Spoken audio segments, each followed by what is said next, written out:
WWE Backlash France was so much better than expected. The crowd was absolutely wild, and in this era of pro wrestling where it seems like you gotta hit 69 finishers to win the match, it only took one, and it kinda felt refreshing in a weird way. Man, I absolutely love these international shows, for two simple reasons. The crowd is always very live, like they absolutely appreciate the fact they just got a WWE premium live event, and also for a selfish reason, you know, I get to watch a WWE pay-per-view in human time. You know, it started at 8 p.m. in my country, and that is just so refreshing, my dude. Normally, I watch that shit at 3 a.m. It was a very predictable pay-per-view, but since every match delivered, maybe that's not necessarily a bad thing. Obviously, the most predictable match on the card was AJ versus Cody, but this match just gave me that classic wrestling feel. The crowd absolutely loved it. I felt the sense of competition. Only took one finisher, a bunch of reversals. Going into this match, and even before people said, is AJ Styles washed? I guess this match proved that AJ is still absolutely unbelievable, and I've seen people complaining about the theme song. Now, it's kinda growing on me. I kinda like it. What ruins it for me is you don't want none. And I guess the other problem is, it's just not better than the previous theme song, you know? Now when it comes to the crowd, again, absolutely loved it, one of the greatest WWE crowds of all time. My only complaint was, sometimes they made it about themselves, which is fine. It's great that they were full of energy, but the singing kinda got old. I gotta be honest with you.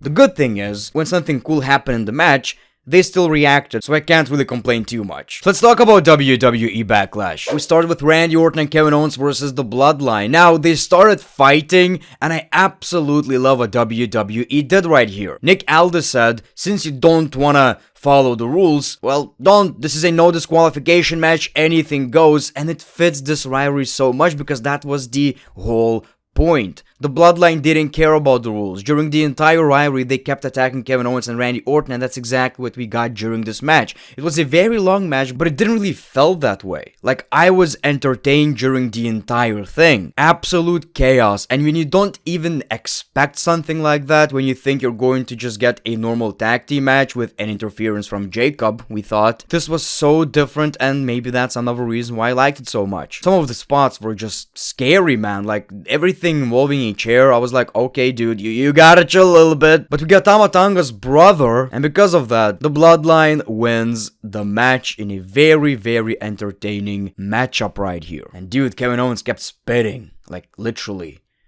Oh my god. Now, I know not a lot of people are actually thrilled about Tama Tonga's brother being here. Apparently, he's not that good, which I'm not gonna talk about since I didn't really see anything from him in New Japan Pro Wrestling. But I think it's great. I think it was a nice surprise. We all expected Jacob, which is eventually going to happen, probably. So this was interesting. Like, nobody talked about this. Nobody talked about this possibility. Then we got the triple threat match for the WWE Women's Championship, and again, another great match, and this is where I knew this is going to be a really good pay-per-view. This is going to be really, really fun. I like this match. They didn't really did this whole Naomi and Bayley are friends, so they're not gonna fight. Nah. In a way, that was also kinda, you know, refreshing. Tiffany Stratton had such a great performance, and even though she lost, she was, in my opinion, honestly, the MVP of the match. We also saw a pretty cool finish where Bayley pinned Naomi, but it also protected Naomi's credibility at the same time. And after the match, Naomi just acknowledged the fact that she lost, and Bayley is a real champ. Pretty awesome, you know, first title defenses from Bayley and Cody Rhodes, and bangers. Absolute bangers. Yes, they were predictable. Yes, they're not gonna win the championships. Should they? No. So I feel like we shouldn't really complain. At least this one had a tiny drop of unpredictability.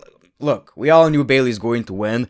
When it comes to Cody and AJ, we all knew Cody's going to win, but at least give us a banger. And boy, did we get one. Then we got Jey Uso versus Damian Priest. Now, in my opinion, the crowd made this match. It was fine, but unfortunately, I got this feeling that the World Heavyweight Championship is just as important as the Intercontinental title. Now, it's good for the Intercontinental Championship, not necessarily very good for the World Heavyweight Championship. And it's because I just kept thinking, wow, we could have gotten Drew McIntyre in this match, perhaps CM Punk, Seth Rollins, I don't know. So the World Heavyweight Championship title picture was so much stronger just, a couple of months ago, and look, I like Damian, I think he's good.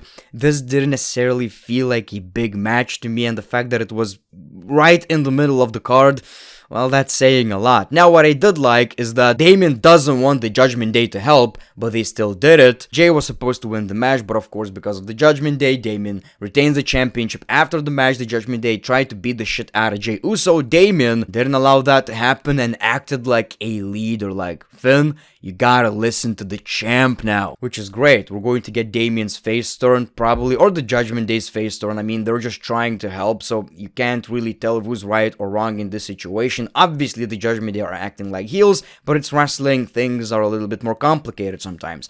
I like this. I can't wait for Damian versus Finn Balor. By no means was it a bad match, but again, it just didn't really feel all that important. The Women's Tag Team Championship match was fun. I really liked it. Unfortunately, though, even though Jade had a great performance, I think she did better than expected. We got this weird spot with the referee and Kyrie, and ever since then, the match just kind of felt weird, out of place. There was some miscommunication when it comes to who's legal, who's not, and I'm not even sure if the ref was wrong or Kyrie. I think it was the referee. Whatever the case may be, it still kind of picked up, and we got a great finish. Like, dude, Jade is just on a whole different level with that shit. So we got the new WWE Women's Tag Team Champions, which is great, and eventually, we're going to get that match between Bianca and Jade, and I really hope that it's Bianca who's a heel, because I really think she needs something different, man. It's the Bayley situation all over again, where she was great as a babyface, we liked it, it's basically the same thing with Bianca right now,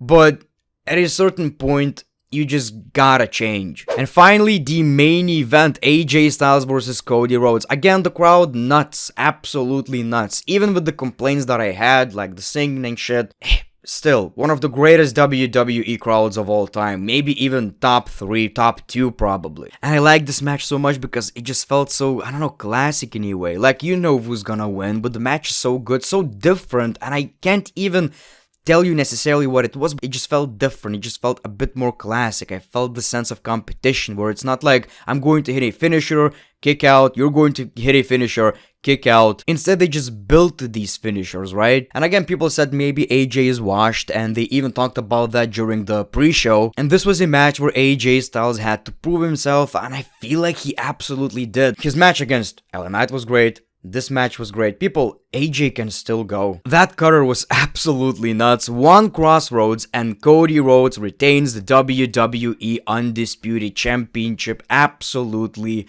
loved it. It almost felt like the only way Cody is going to win in these big matches is with the triple Crossroads, whatever it's called. Back to back, right? 3 Crossroads.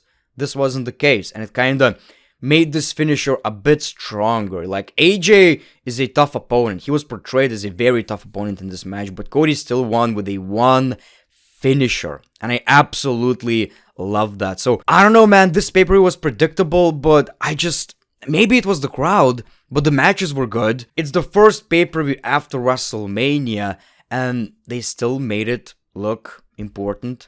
The matches were great. I was entertained. I felt like I was watching a very good show. And now after this pay-per-view, we move. We change it up. We have fresh storylines probably. These international pay-per-views are great. I absolutely love that shit. So thank you for watching this video. These are my thoughts. Make sure to like, subscribe if you already didn't. Thank you for spending some time with me right here at The Great One. Peace, love, and hugs. It's been a pleasure.